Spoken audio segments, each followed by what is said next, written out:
Oh, hello everybody. Yeah, kind of a slow day. Yeah. Oh, I might even get out a little early. Anywho, talk later. Yeah, okay, so I'm on my way to work and it is raining. Yeah. Oh, yeah. One of the things I've discovered about working in a restaurant is that if you're not capable of working as part of a team, you're done. You got to work with others. And that is the foundational principle of human morality, the ability to work as a team. Sociopaths, that is, people with no concept of morality, cannot work in teams. They are the true loners because, well, yeah, they literally cannot get along with anybody because they're all me first, me first. Yeah.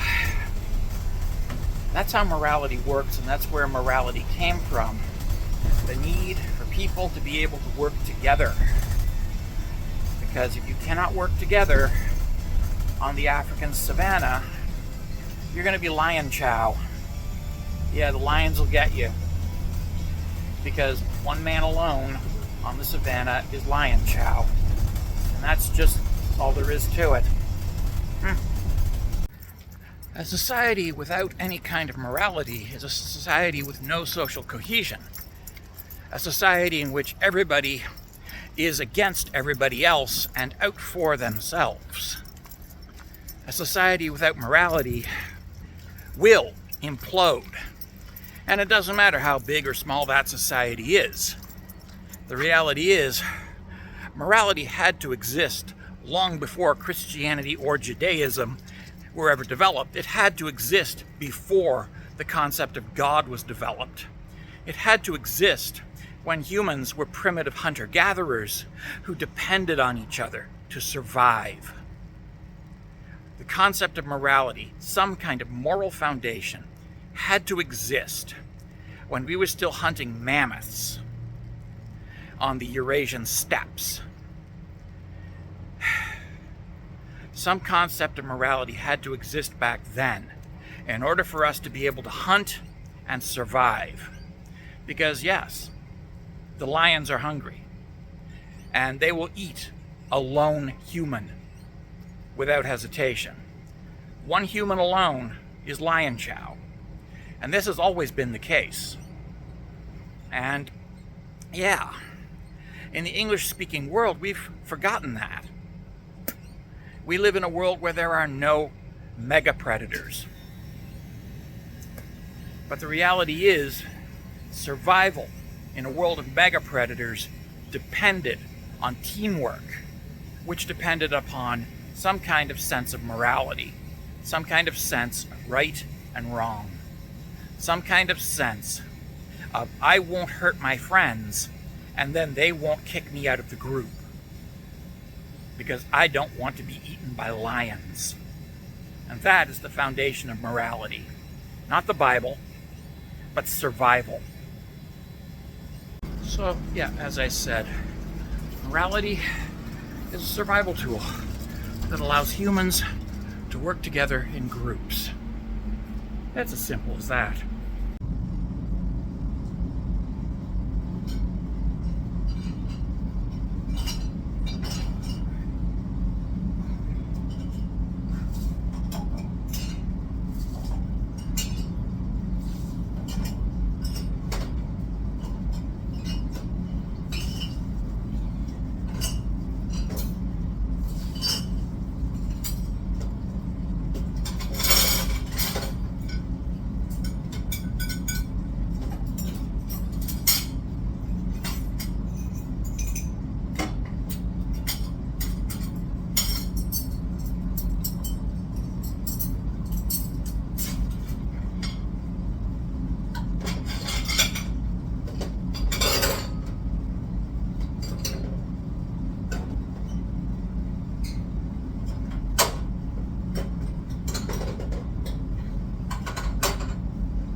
Oh, wow, yeah.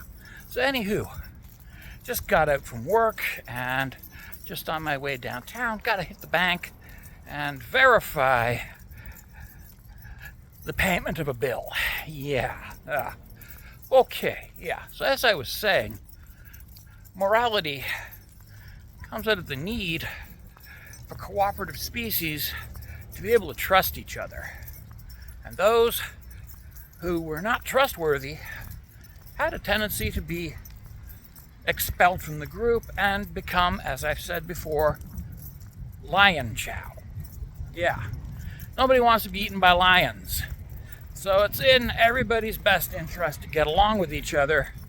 And if you have a genetic propensity for getting along with each other, you don't actually have to think about it. Yeah, wow. Who'd have thunk it? Yeah. Anywho, so that is the origin of human morality. Basically, it's primate morality, highly refined to the needs of one particular species of primate, namely humans. Now this, of course, brings up another issue entirely, and that is the notion that outside of the church, morality consists of the will of the big man. Because outside of the Christian world, all government is simply the biggest man, the biggest person, who imposes his will upon everybody else. This myth was created by missionaries in the 18th, 19th, and 20th centuries because they wanted to be able to justify their own political engineering, social political engineering, among the various peoples that they were abusing and exploiting. And one thing the missionaries discovered when they went to these various peoples is they would demand to talk to the man in charge, and everybody would scratch their head and say, the what? The who? Because there was no man in charge. And eventually they would explain that, no, you're government.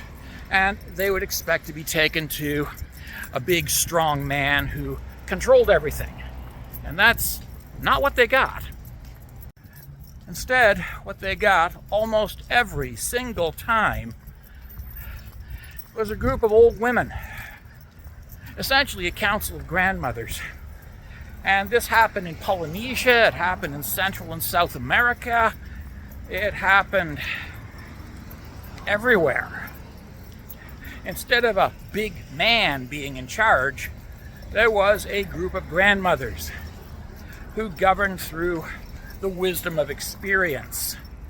And this was everywhere. It was in India, Asia, the more remote and isolated corners of Europe, anywhere at all. Ta-da! Yeah. That modern Western society had not set its roots down. You had governance by a council of grandmothers. And even when you had a king, the king was usually defined as the grandson who did the best job of doing what his grandmother told him. The council of grandmothers ran things, and the war chief was a temporary position that stopped existing the minute peace was restored. Yeah. It was a position appointed by the grandmothers and then withdrawn by the grandmothers when it was no longer needed. Funny how that works. Yeah. Of course, that brings to mind another story, and that is why so many of these cultures are now run by the big man. Yeah. Gotta cross the street here. Yeah.